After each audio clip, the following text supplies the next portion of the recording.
हरेक फाइल खोलिन्छ। अब जेठ 19 गते भएको नारायण हिटी राजदरबार हत्याकाण्डका सम्बन्धमा यस अघि भएका अनुसन्धान प्रतिवेदन अध्ययन गरी थप छानबिनको प्रक्रिया अगाडि बढाउने,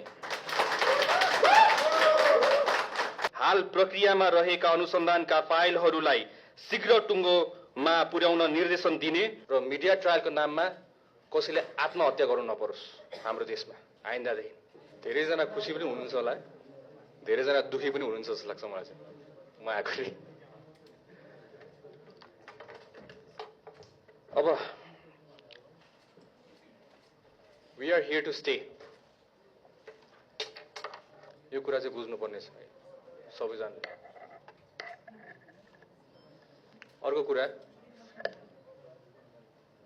जति पनि आरोपहरू मलाई लाइयो, अहिलेदेखि लागेको होइन, जेनजी आन्दोलनदेखि लाइएको छ,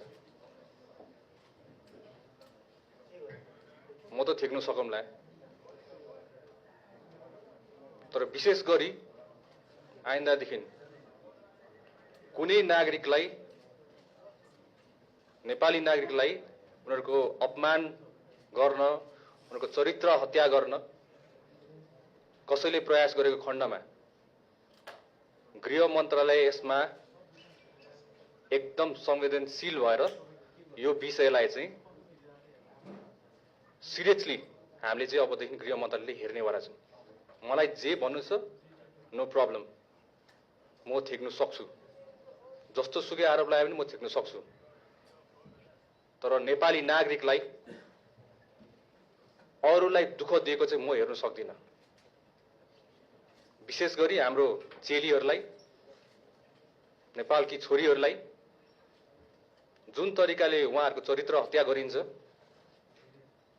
त्यसमा गृह मन्त्रालय एकदम सिरियस हुन्छ।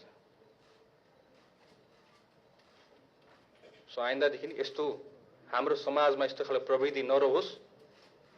जति अट्याक गर्नु छ बरु मलाई नै अट्याक गर्नु होला, नो प्रब्लम।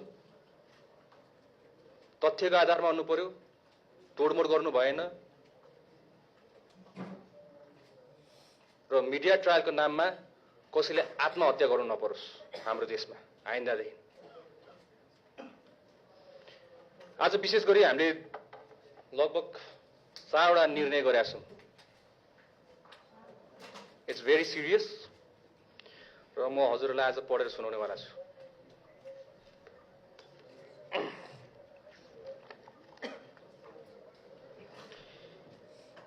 जेनजी आन्दोलनसँग सम्बन्धित घटनामा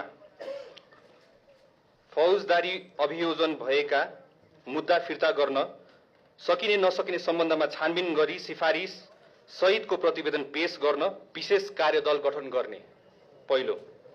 दोस्रो,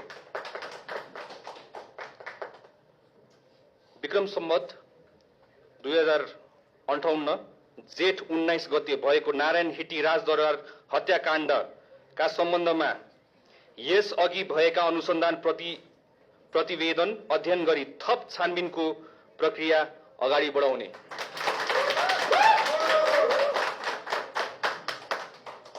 गृह मन्त्रालय र सुरक्षा निकायबाट संवेदनशील सूचना चुहावटको घटना हुन नदिन सूक्ष्म निगरानी गरी कारबाही गर्न सुरक्षा निकायमा sensitive information vigilance team SIVT गठन गर्ने, नेपाल प्रहरी अन्तर्गत रहेको केन्द्रीय अनुसन्धान ब्युरोलाई थप सशक्त र प्रभावकारी बनाउने, हाल प्रक्रियामा रहेका अनुसन्धानका फाइलहरूलाई शीघ्र टुङ्गोमा पुर्याउन निर्देशन दिने, ब्युरोमा रहेका जघन्य आर्थिक संगठित अपराध लगायतका गम्भीर प्रकृतिका मुद्दा अनुसन्धान गर्न ब्युरोमा मुद्दाको प्रकृति अनुरूप विशिष्टीकृत समूह स्पेशलाइज टिम गठन गर्ने, हरेक फाइल खोलिन्छ अब।